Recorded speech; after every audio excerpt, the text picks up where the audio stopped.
We are living in times where our liberal democracies are being challenged. People forget that liberal democracies have few characteristics. The first is representative government. You'll have rule of law, and you will have constitutional limits to the power that the government can use. It is, on the short term, less efficient to put limits like that on the government. The government is slowed down by that.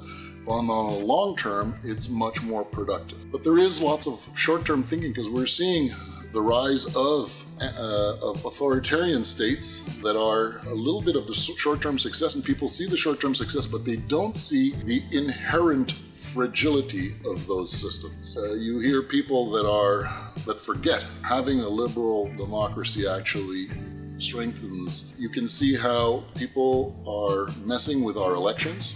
We can see how people are stealing intellectual property. And this is something that it'll take us time, maybe 10 years, to be able to plug these holes and reestablish a healthy equilibrium.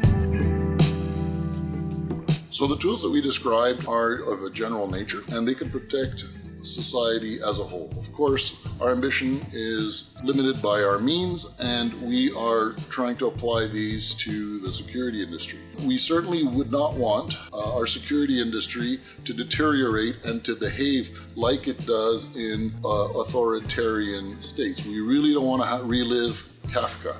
In a liberal democracy, security, most of the citizens should be completely unaware of. And so if we apply these tools properly, people will not be aware. These tools will not be used to abuse them. If someone tries to abuse them, they will be discovered. So, there's an old saying, the price for freedom is the probability of crime.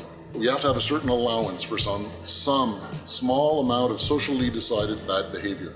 And the price of security is the probability of slavery. It would be really terrible if our society fell the government model of North Korea. What a disaster for the planet. Being anonymous gives power to the powerless. If you're a young person living in a small conservative village and you have an embarrassing medical problem, anonymity will help you not feel alone and be able to get help for that medical problem. When anonymity is used by the powerful, that is an abuse of power. This has to be a social contract, but let's do a thought experiment. The thought experiment is as follows, is that when you go into the voting booth, you should be as identifiable, strongly identified, so that you vote once and only once. As soon as you close that curtain, you should be completely anonymous, so your vote is secret. Do that is an extremely complex technological problem for which we currently don't have perfect solutions. But let me give you an example of stuff that we should be able to eliminate. There are sites that are revenge porn sites, and couples that break up, and it's usually the guy who will post embarrassing pictures of his ex. The website owner makes a lot of money showing these things by having publicity and says, oh, it was posted anonymously, I'm not responsible. This is something that we have to change. That what we have to do is there has to be a price to pay for the website owner that made zero effort to establish the legitimacy of those pictures, and did the person who put them up have the right to put these pictures up. We have to make the advertisers responsible for the content.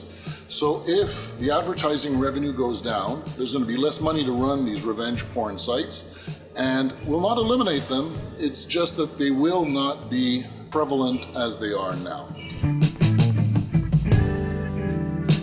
Currently, it's cheaper to write and publish fake news than it is to write and publish curated news. We have to change that.